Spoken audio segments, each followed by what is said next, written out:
வணக்கம், welcome to malls kitchen. இன்னைக்கு நம்ம ரொம்ப கிறிஸ்பியான ஹெல்த்தியான மரவள்ளி கிழங்கு சிப்ஸ் 3 டிஃப்ரெண்ட் ஷேப்ஸில் எப்படி பண்ணுறதுன்னு பார்க்கலாம் வாங்க. மரவள்ளி கிழங்கு சிப்ஸ் செய்யறதுக்கு தேவையான பொருட்கள்: 1/2 கிலோ மரவள்ளி கிழங்கு, பொரிக்க தேவையான அளவு எண்ணெய், டேஸ்ட்டுக்காக உப்பும் மிளகாத்தூளும் மிக்ஸ் பண்ணி வச்சுருக்கேன். ஃபர்ஸ்ட் நம்ம மரவள்ளி கிழங்கை க்ளீன் பண்ணி எடுத்துக்கலாம். மரவள்ளி கிழங்கோட அடிப்பகுதி நுனிப்பகுதியை கட் பண்ணி எடுத்துட்டு மீதி இருக்க அந்த கிழங்கை சின்ன சின்ன பீஸா இந்த மாதிரி கட் பண்ணி எடுத்துக்கணும்.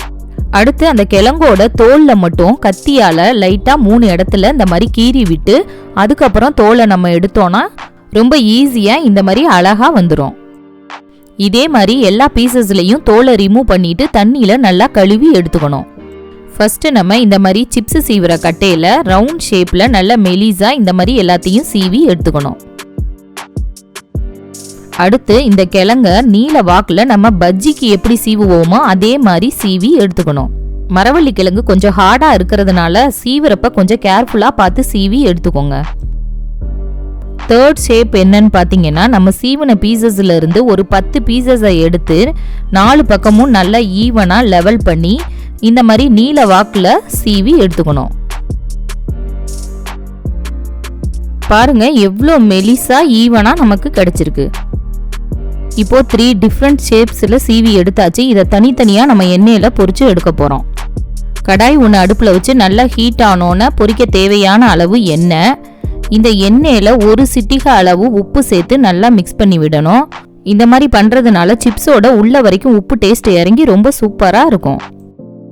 இப்போ எண்ணெய் நல்லா சூடாயிருச்சு. நம்ம சீவி வச்சிருக்க மரவள்ளி கிழங்கை இதில் போட்டு நல்லா பொரிச்சு எடுத்துக்கணும். சிப்ஸுங்க ஒன்னோட ஒன்று ஒட்டாமல் இருக்கிறதுக்காக போட்ட உடனே லைட்டாக கிண்டி விட்டுறணும்.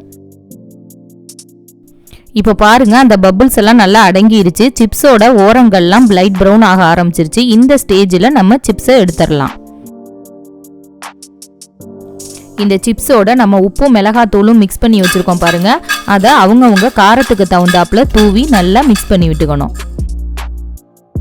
அடுத்து இதே மாதிரி இன்னும் 2 ஷேப்ஸில் மரவள்ளி கிழங்கு சீவி எடுத்து வச்சுருக்கோம் பாருங்க. அதையும் எண்ணெயில் பொரிச்சு எடுத்துக்கலாம். இதே மாதிரி நம்ம மரவள்ளி கிழங்குக்கு பதிலாக உருளைக்கிழங்குலையும் பண்ணலாம். கடையில் வாங்குற சிப்ஸ் பார்த்தீங்கன்னா எந்த எண்ணெயில் எப்படி பண்ணுறாங்கன்னே தெரியாது. அதனால நம்ம ஈஸியாக வீட்லேயே இந்த மாதிரி நம்ம குட்டீஸுங்களுக்கு சிப்ஸை பண்ணி கொடுத்துடலாம். தேர்ட் ஷேப்பில் பண்ணுற இந்த சிப்ஸை குட்டீஸுங்க விரும்பி சாப்பிடுவாங்க. இதே மாதிரி நேந்திரங்காயை யூஸ் பண்ணி 3 வித்தியாசமான சுவையில் சிப்ஸ் எப்படி பண்ணலாங்கிற லிங்க் கீழே இருக்க டிஸ்கிரிப்ஷன் பாக்ஸில் கொடுத்துருக்கேன். உங்களுக்கு வேணும்னா நீங்கள் பார்த்துக்கலாம். இந்த சிப்ஸை 1 மந்த் வரைக்கும் நம்ம டப்பாவில் ஸ்டோர் பண்ணி வச்சும் சாப்பிட்லாம். ரொம்ப கிறிஸ்பியான டேஸ்டியான மரவள்ளி கிழங்கு சிப்ஸ் தயாராகிடுச்சு. கண்டிப்பாக எல்லாரும் உங்கள் வீட்லேயும் இந்த சிப்ஸை ட்ரை பண்ணி பாருங்கள். இந்த வீடியோ பிடிச்சிருந்தா லைக் பண்ணுங்கள், மறக்காமல் ஷேர் பண்ணுங்கள். நன்றி.